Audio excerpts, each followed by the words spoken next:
Okay, so don't mind that I'm only in half the frame. It's because I'm balancing my phone on like this like indent where my radio is in my ancient van. Where's my spoon? It's in my pocket. That's where my spoon is. Oh, I put my spoon in the same pocket as I put like 2 quarters. That's disgusting. Oh well, still gonna use it because I don't want to get another one. So right now I'm actually parked right outside of my job. So they're probably watching me just sit here like wondering what the heck I'm doing and why I'm not just like skirting out. Basically, I'm here to address the fact that I didn't really put any context to any of these clips, so I'm just gonna be jumping around between like a lot of different settings to explain the story. I don't know if I'm gonna have natural lighting when I get home, but I wanted to sort of start here while I have some natural lighting to work with. And yeah, so right now filming from my 1995 Astro van. One of the best things about working in an ice cream place is you get free ice cream. How did I already make a mess? I ate like 2 bites of ice cream and then I already managed to spill it. Basically, I wanted to vlog my NYU tour and like all the traveling around it because this is the first time I've ever been on a train by myself. I didn't get a lot of vlog content, so that's why I'm doing sort of a vlog story time at the same time. So I didn't really have the confidence to vlog on the train because I was too stressed about like getting on the train on time because those trains were fast. Like if you were a minute late, you're not getting on your train. And that's why I didn't vlog that much like between train rides. I'm gonna start the car, so this is about to get real loud. Oh, listen to that 90s engine go. Actually, what if... Oh, I got ice cream on a book. I feel like I just sinned. What if I put my phone there? Okay, guys, you would not believe this. So my ice cream, this thing, it went like flying. When I went to go get it, it was literally like it landed like this. I was so ready like to face the disappointment of the lid popping off because these lids don't really stay on when you pack it real tight like I do because I make way too big of scoops. So like I was so ready to face the disappointment of like my ice cream just landing like face down on my car floor. Life is looking up for me. I got off work early and my ice cream didn't fall for once. Okay, so editing me popping in real quick just to update you on the ice cream situation. Yeah, as soon as I got home, I dropped it. Not as soon as I got home, but like after I got home, here's the thing, it was indeed my fault that this happened, but I had set my ice cream down precariously on top of, I didn't remember what it was on top of, but it was something that definitely would not be able to hold the weight of the ice cream for very long. And so it just slipped right off and then fell face down and the lid popped up and then melted ice cream just went everywhere. So I never did get to eat that scoop of ice cream, and it was as tragic as it sounds. Basically, what happened is my intention was to vlog, but I kind of had the feeling that I wouldn't really vlog that much. That sentence was the most redundant sentence I've ever said. Subscribe for more redundant sentences. So, editing Jena. Popping in again. I'm outside because it's summer and you know what? I don't spend enough time outside. Just editing outside with my dog. I didn't do a great job explaining in the car because I didn't get to finish, but I wanted to buy paint that day after work because I actually had time and there were supposed to be a lot of big sales. I was kind of like just bouncing around this parking lot of this strip mall so that like people weren't questioning what the heck I was doing. So our store that I go to is right next to Whole Foods and there's like way too many soccer moms here to pick up organic orange slices for their kids' soccer games. So like I'm gonna finish explaining at home, okay? Anyways, I didn't really vlog a whole lot just because it was such a busy day. Like if you've ever been in New York City, you know it's like extremely busy all the time. There were a couple spots where I probably could have done a better job filming, but it's just like I didn't want to film in stores because I didn't want to get kicked out of stores, and the streets, it's awkward to film on the streets, and then like places like the train station, it's just too loud, too busy, and I was a little too panicked to film. Yeah, so I'm sorry this is such a like Franken vlog where like everything, like there's just a ton of little pieces like sewed together. I did, however, before I left, I got a couple clips from 5 in the morning Jena. Was it 5 in the morning? No, not 5 in the morning. It wasn't 5 in the morning. It was like 6:15, I think, in the morning. That is what you're about to see, so enjoy this mess. Hey, so sorry I look like a yellow egg right now, but it's currently 6:11 and I forgot to vlog getting ready because 5 a.m. me had no idea what's going on, never mind enough idea to vlog. But I'm ready and I'm heading to the car, and apparently I'm late because my mom keeps yelling at me. But before, oh wow, I look even worse than I thought. Anyways, before I go, I'm just gonna grab my leftovers from last night. I have half a panini and a small mac and cheese. So shout out to the guy at the panini place that gave me a free cup of mac and cheese. There's a soda somewhere. I have like 3 cases, there we go. And I'm gonna grab a Coke.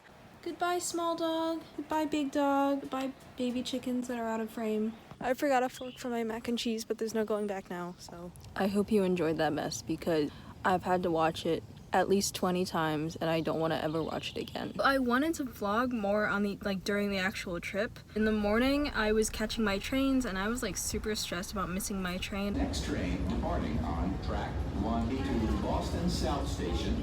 passengers next to me, and there was someone sitting like right next to me, and I didn't want to bother them. So like it was like 8 in the morning. They were just trying to peacefully eat a sandwich, read their book, and like take a quick nap. I didn't want to disturb them. When we got to New York, I kind of filmed some clips, but it wasn't really that interesting for the first like half hour in New York. It was just my uncle like getting super lost trying to find NYU and then parking around NYU and Underdog. Okay. Turn left on Washington Square South. What a good bean. Okay, so this is all NYU around here. Missions over there? Full beans. So I didn't really get many clips of like walking around because I didn't want to accidentally film someone and then them get mad. And it was just like really busy. I was too awkward for it. But I did get the obligatory, for some reason, footage of my feet walking around New York City because that's the best view of New York City you can possibly get. Don't even argue with me. So we did wander around and then ignore my dog in the background. I don't know what he's doing. And we found this place called the Broken Coconut. It was one of these like vegan restaurants, and I'm not gonna shame them because they had a beautiful aesthetic. I don't know how to pronounce it, but it's like those really bougie like yogurt seed bowl things that all the YouTubers love to eat because it looks so pretty. And I really wanted one, but I just wasn't hungry at the time. I just wanted to get something to drink. I was like, oh, I'll get a kombucha. How bad could it be? They were out of the like, I don't know what flavor it is that I want. Whatever flavor it is I wanted, they only had blueberry. So I was like, oh, that's fine. I mean, like kombucha's kombucha. I was like, oh, how bad could it be? It was just like straight vinegar. It looked beautiful. When you go to take a sip, it was like so intensely vinegar. It was like I didn't even know how to articulate how strong the vinegar taste was in it. And it was like a $5 kombucha, so I was like, I gotta drink at least some of it. Like, my uncle paid for it. I don't want to make him like waste $5 on vinegar. So we were kind of just walking around with this really nasty kombucha. I didn't really know what to do with it. We were trading off holding it because it was cold and rainy, and then the drink was really cold in my hands. Then we stumbled upon a Starbucks, our Lord and Savior. So then my uncle got his classic vanilla chai, and we sat down at a table, and I was trying to remedy this freaking drink. So I'm making a mental note to never get kombucha in New York ever again. And my solution was to pour 5 packets of sugar into it. Did it work? No, but I did it anyways, and here's the footage of that. How are you doing? Just grand. Better than my kombucha, that's for sure. I'm sure they're full. Might be Subway here. Okay, we're just gonna pour these whole packets in because it's so bad. I've never had a kombucha this bad. I guess they really made a healthy drink. Really healthy. I guess vinegar, I think it's really healthy. Yeah. You know, it's a little bit better, but not by much. After that endeavor, I eventually gave up and I just got another vanilla chai. It was good. It was like the kind of sweet, but not overly sweet vanilla chai. I love chai. Like, it's really hard to mess up chai for me. I'm always gonna love it. Unlike kombucha, apparently. I didn't think you could mess up kombucha either, but apparently you can. I feel so bad about this because I'm calling it an NYU tour, but it's really just kind of like a New York tour story time sort of thing. I was not able to vlog in the admission center because there were so many people by the time I got back, and again, I didn't want to get anyone's face on camera and then like upset them. And like, if there's one thing I know about New York, you don't want to upset a New Yorker. So I didn't want to accidentally vlog someone. And then once we got in like to watch the presentation, I didn't really film anything other than like me being shocked by the freaking tuition cost. Like, I've been in denial for the past 3 years about how much college costs, but NYU, my dream school, is the most expensive college. I don't really know where all of that money goes. Like $70K a year? Are you kidding me? That's a problem for me if I actually get into it, because at this point I don't really know if I will, because during the presentation they were talking about how supposedly NYU was the most applied to school last year, and because of that they had to drop their acceptance rate from about 30% to 15%. So that's great news for me because the acceptance rate stays the same for this year. I'm facing a 15% acceptance. Yeah, I don't have high hopes. I'm not really that smart. I'm not incredibly creative. I'd say I'm creative, but I'm not like, I'm not anything amazing. So yeah, that was a bit of a slap in the face. But you know, I've already started one of the supplements, so now I have to apply. And let's see, is there anything else I need to cover?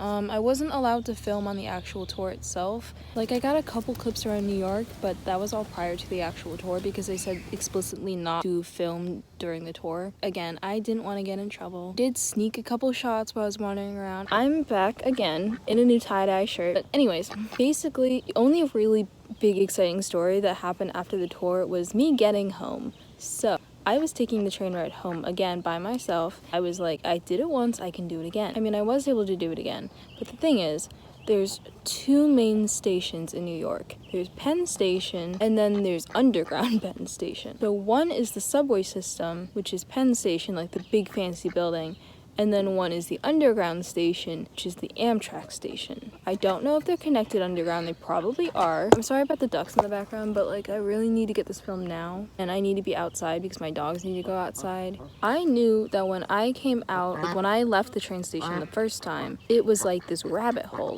Like I went up the stairs, and there was a doorway, and it was kind of this weird entrance where you had to leave like through Madison Square Garden, like the venue, and you had to go out this like side door, which is really strange. That's really the only way I can explain it, is that it's basically a rabbit hole, and you just pop out like on 7th Street. I knew how to get back to said rabbit hole, but I trusted that my uncle knew how to get back to the Amtrak station the fastest, most efficient way, and he was like, go to Penn Station. Like, your ticket says Penn Station, that big fancy looking building, that must be Penn Station. That's what a normal person would think, because obviously it says Penn Station, it says trains down here, blah blah blah, or whatever. And so I hopped out, 10 minutes left, so I knew I was down to the wire and that I had no time to make any big mistakes. So I got out, and I had to cross the street, which I had to wait for traffic that I didn't die, and that took up another extra minute. And then I had to run inside the building. I had to go down like 3 separate flights of stairs and try to find my way to the station, and I finally make it down to like the hallway, like the corridor platforms. I get down there and I'm looking around and I'm looking at the signs, and I'm like, these signs, subway stops, like these aren't like, been on this Boston subway a few times. I was like, this looks like the Boston subway, this isn't good. So then I asked a guy in a uniform, and I was like, hey, I showed him my ticket, and I was like, I really don't know where I'm supposed to go. he looks at it for literally like half a second and just goes, All right, so you need to go out the building, cross the street, and into the other building. and I was like, great. About 8 minutes left. I sprint out of the building like as fast as I can, because I know where I need to go more or less. Like I know which building I need to go to, and I know how to get into the building. So I just have to like get there, obviously. And I'm like sprinting around, I'm like half jogging around this. Like I'm wearing a backpack and I'm carrying a plastic bag with my food in it because I had gotten takeout before I left. I got some chicken and rice from one of the halal carts. So I get across the street again, go around Madison Square Garden, and I find like this little tunnel, like this like fenced in tunnel sort of thing, and it says Amtrak station. And at first I'm like, that's not what I came out of. I came out around here, and then it was like, You know what? thank the Lord it was the right way in. Like it directly led to the station that I came out of. I don't really know how I left last time. It was like this weird convoluted way through Madison Square Garden, but this was like a direct way to the station. I sprint down this tunnel, I sprint down the stairs into the back of the station, and I'm kind of wandering around back where they sell tickets, because I'm just like, where is the entrance to the trains? So I'm wandering around, and I'm just like, oh my god, I don't know where to go, I don't know who to ask. 6 minutes left to get on the train. I'm panicking at this point. I'm sweating so much, I'm like ready to cry, but I know if I cry I won't be able to see anything, and if my vision is gone, then I'm gonna miss my train. I was so panicked that I don't even remember what whole staircase, whatever I took. I vaguely remember going down another flight of stairs, like in the back somewhere, and then finding where the station was. And then I'm like, okay, this is the Amtrak area because it has the track numbers. The only thing is I have no idea which track my train is on. And then I have a new problem, 4 minutes left to solve said new problem. Some supernatural force was like, I need to help this poor girl out before she gets stranded in New York City. The announcer announces that train, like whatever it was, I think it was 94, was leaving on track 10. And I was just like, shoot, because I'd run all the way down to the end of the corridor. So I was around track like 20 or something. I don't know if there's 20 tracks. There might only be like 15. They basically just announced my train, and they said that my train would be leaving in 4 minutes. So I sprinted halfway down this corridor, pushing through all the crowds, trying to protect whatever was left of my dinner. I push through the crowd, and I get to the train. 3 very official looking adults that were all kind of talking, like, and I finally stop, and I'm like panting, dying, and I'm looking at them, and I'm like, hey, what train is this? And one guy, I think he sensed the amount of anxiety rippling off my body like heat waves in 100-degree weather. He was like, okay, where do you need to go? And he looks at my ticket and he goes, yeah, that's 94, get on that train. And I was like, okay. I jog on down to the door of the train, jump on, And let me tell you, I have never been more relieved in my life to be sitting next to a stranger. Yeah, so sorry about switching all the locations and stuff. Basically, I don't know, I've just been really busy while trying to edit this video, and I have like zero motivation because senioritis is finally kicking in. I can finally officially call it senioritis because I'm finally a rising senior. That's really weird to say. I can't believe I'm a senior. I can't believe I'm almost done, but at the same time, I still have one more year in high school, and I kind of hate that, but it's okay. We'll make it there, guys. So sorry that was such a messy video. I promise I'm gonna film better videos from now on. This is just something that I wanted to do to get myself back into filming videos because I remember when I was like a freshman in high school, I wanted to make a YouTube channel so bad, but I just didn't have anything good to edit on. And like I made a couple videos and then I'd edit on an iPad, and it was just like, it was really painful to do. So now I have a laptop now, and it makes my life so much easier, and the quality and everything is a lot better. So hopefully between work and school, because I have a summer class that I have to go to 3 days a week, hopefully I can film stuff in between, but I don't know. I mean, it doesn't really matter. I have like 0 subscribers, so I don't really have to worry about that, but I don't know. It's just something fun to do in my free time, you know? So yeah, I hope you liked that lengthy video, and hopefully next time I have my crap together. So see you then.